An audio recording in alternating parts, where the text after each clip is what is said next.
mahaba ang buhok mo, magpagupit ka na para hindi ka maloko. Mahaba ang buhok ng mga niloloko ngayon. Pinunto ito. Nagtataka talaga ako sa sarili ko ba? Ang dami kong problema, hindi naubusan. Minsan stress na talaga ako ba? Hindi ko na talaga alam minsan gagawin ko. Pero, bakit ang ganda ko pa rin? Kinunto ito. Amerikano versus Ilonggo pag gustong pumasok sa bahay mo. Can I come in? Meg, basi ka pang agat na ido nyo. Sigurado ka? Puga, basi makagat ko na bala. Sigurado danay. Kinunto ito. Paminsara bala, day. Ginsagod ka man sang ginikanan mo, insakto. Pero nga daw mapatay kakahisa sa akon. Kinunto ito. Yan. Ang hilig new girls na 7 inches. Masakit tuloy. Tapos, pag naglakad kayo, iika-ika kayo. Heels pa more. Kinunta ito. Sa panahon ngayon, pag inuubo ka o sinisipon, sasabihin nila virus agad.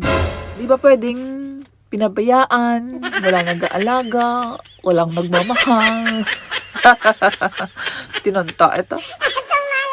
May mga bagay pala sa mundo na kapag pinush natin, masasaktan lang tayo, no?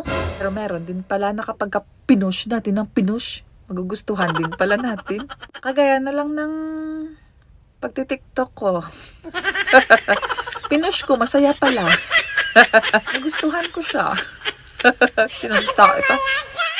Tuturuan ko kayo ha, kung paano kainin. Una, huwag kayo kumain nun pag malambot, di maganda. Dapat nun, matigas. Masarap yun kainin pag matigas.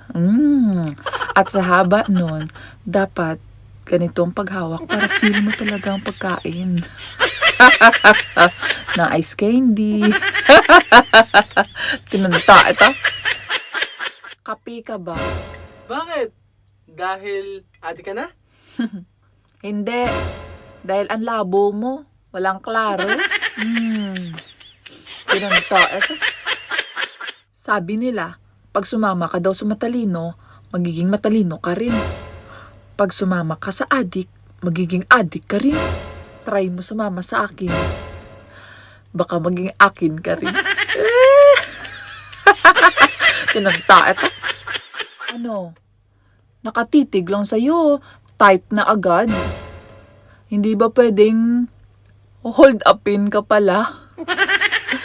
Yung titig na titig sa'yo kasi titingnan kung ano pwede kunin sa'yo. Kinunta ito. Amerikano versus Ilonggo pag may pumasok na butterfly sa bahay nyo. Oh, that's so cute. Stoy, pigit. Talantawa ko, be. Hindi yun nagay kuti. Hanggang muna gani pabayaan nyo lang. Kay silula nyo na. Ay, papangadiin nyo.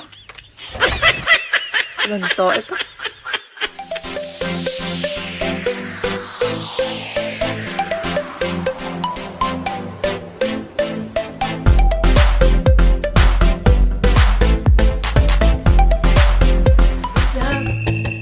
Oh, it's another